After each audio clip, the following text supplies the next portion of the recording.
আসসালামু আলাইকুম রহমতুল্লাহ।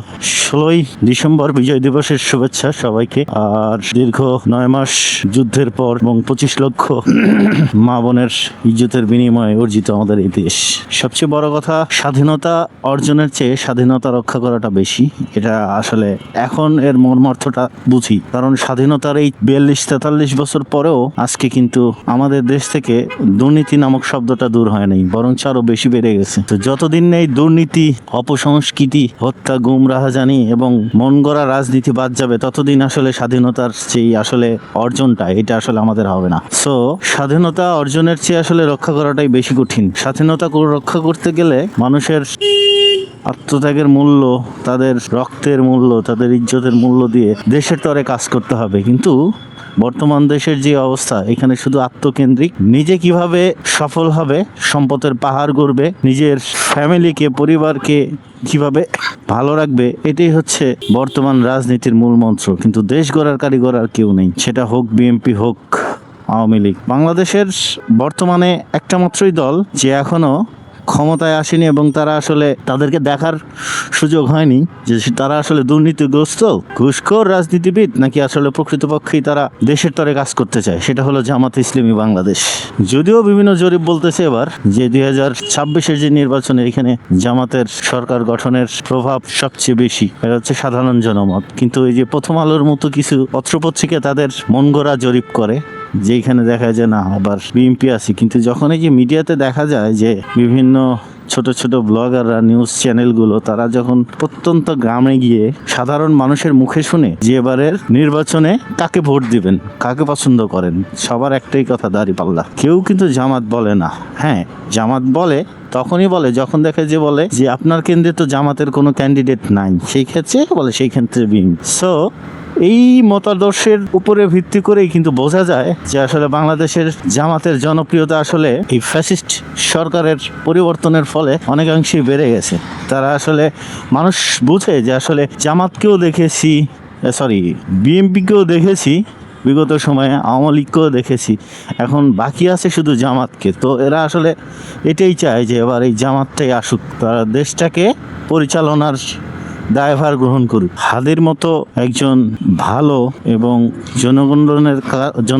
জনগণের কল্যাণে কাজ করার মন মানসিকতা নিয়ে যেই রাজনীতির মাঠে আসছিল, তাকে আসলে যেইভাবে রাজনীতির মাঠ থেকে প্রতিহত করা হচ্ছে, এটা আসলে খুবই দুঃখজনক এবং নিন্দনীয়। হাদের মতো মানুষজন যতদিন না দেশের রাজনীতিতে পদার্পণ করবে, ততদিন দেশের ভাগ্যের কখনো পরিবর্তন ঘটবে না। নতুন দল হিসাবে এনসিপি তাদের যেই নমিনেশন দিয়েছে, সেই ক্ষেত্রে বোঝা যায় যে আসলে এনসিপিও ভালো কিছু করতে চায়। আসলে দীর্ঘ একটা সময় পরে যদি পরিবর্তন আসতে হয়, তাহলে তরুণদের হাতেই আসতে হয়।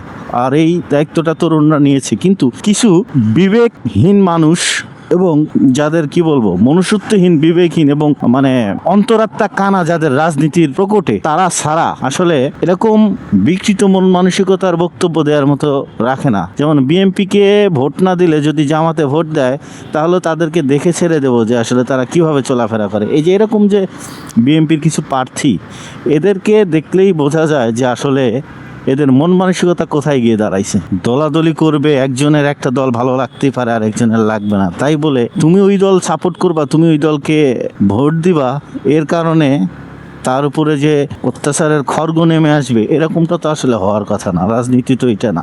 যার যেই দল ভালো লাগবে সেই দল সাপোর্ট করবে, সেই মতাদর্শে চলবে। কিন্তু এটার জন্য আরেকজনকে তো ফোর্স করা যাবে না, তুমি ওই দল কেন ভালোবাসবা, তুমি ওই দলকে কেন ভোট দিবা, এটা তো হতে পারে না। যেটা বাংলাদেশের রাজনীতিতে শুরু থেকেই হয়ে আসতেছে। এই কালচারটাকে যদি পরিবর্তন না করা হয়, ইন ফিউচারে কখনোই একটা ভালো দেশ গঠন হবে না, দেশ গঠন হতেও পারে না। রাজনীতি করতে হবে জনগণের স্বার্থে, দেশের স্বার্থে।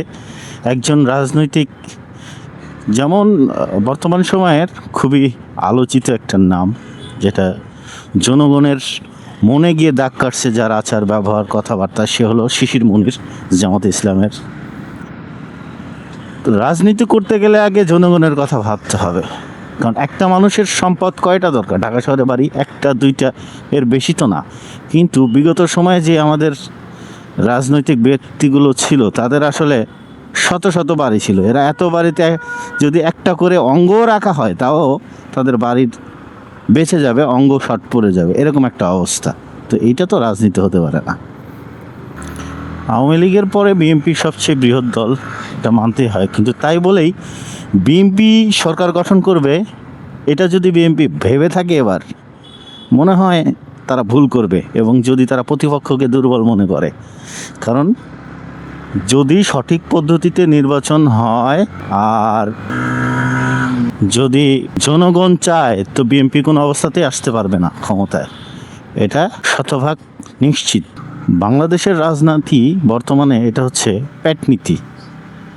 রাজনীতি করে যে মানুষের কল্যাণ করা বা মানুষের ভালোর জন্য কাজ করা, এই চিন্তাটা আসলে মানুষের কমই থাকে। এখন শুধু চিন্তা একটাই, কীভাবে রাজনীতি করে নিজে ভালো থাকা যায়, পরিবারকে ভালো রাখা যায়, সম্পদের পাহাড় গড়া যায়, এরকমটাই চিন্তা।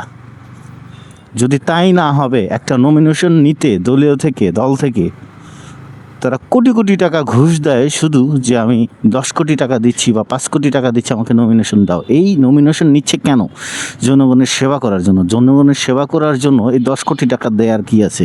10 কোটি টাকা দিয়ে যে নিচ্ছে, জনগণের সেবা করতে গেলে সে তো 10 কোটি টাকা পাবে না। কিন্তু চিন্তাধারা উল্টোটা, নমিনেশন নেব 10 কোটি দিয়ে, উঠাবো 20 কোটি টাকা।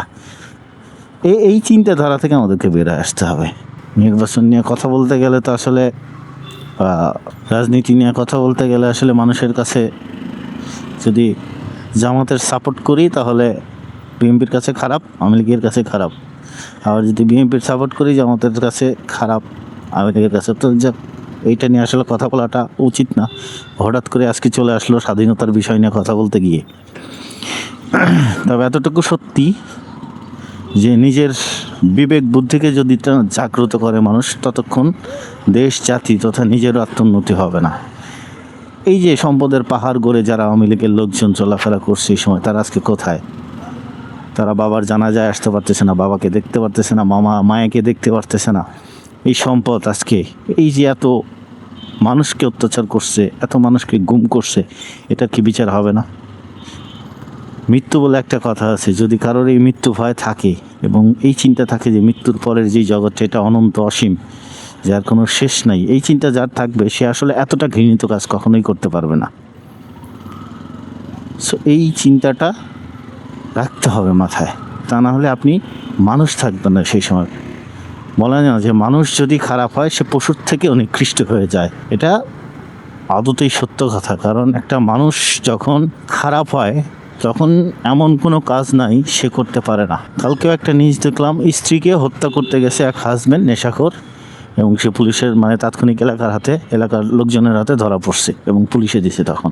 তাহলে মানুষ কতটা নিকৃষ্ট, কতটা খারাপ হলে সে মানুষকে হত্যা করতে যায়। হ্যাঁ, মানুষের মনে কষ্ট থাকতেও পারে, তাই বলে এতটা না যে একটা মানুষকে হত্যা করতে হবে। তোমার যদি না পোষায় ভাই, তার সাথে থাইকো না। তোমার যদি ভালো না লাগে, তুমি তার সাথে থাইকো না। এই বলে একটা মানুষকে তো হত্যা করার রাইট তোমার নাই।